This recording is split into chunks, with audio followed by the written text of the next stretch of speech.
What's up my good people, and in this video I'll be showing you how you can be able to format a pen drive, USB drive, or that is what you call a hard disk. It's an easy process. Either you are using either Windows 10, Windows 11, or Windows 8, or even 7, you can actually use this method to format your pen drive. This is the easiest method of all the methods that can be used to format a pen drive or a hard drive or a disk drive. So all you need to do is just open, that is your file explorer, and go to this PC, and here you can see I'm connected to a USB drive. So this is a USB drive that will be formatting.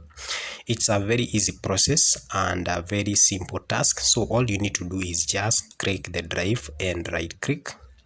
When you right click, you need to scroll. You can see here we have format, so we need to select format options. Then you can see now the capacity is 3.72 GB. The file system is NTFS. So always make sure when you are formatting, you are using what you call the NTFS format.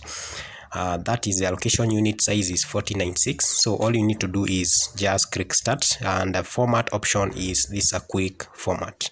So just click start. And something else that you need to take note is that when you are formatting this disk, you are erasing all the data in the disk.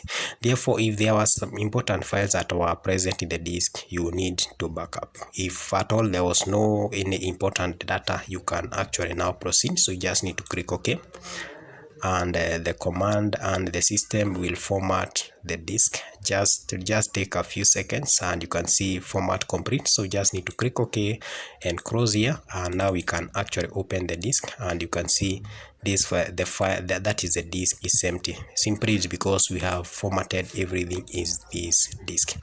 That is how simple you can be able to format a disk drive, hard drive, or a USB drive, that is using Windows, any version of the Windows, either Windows 10, 11, or even Windows 8 or 7. The method is the same. That's all I have for today, guys. Goodbye.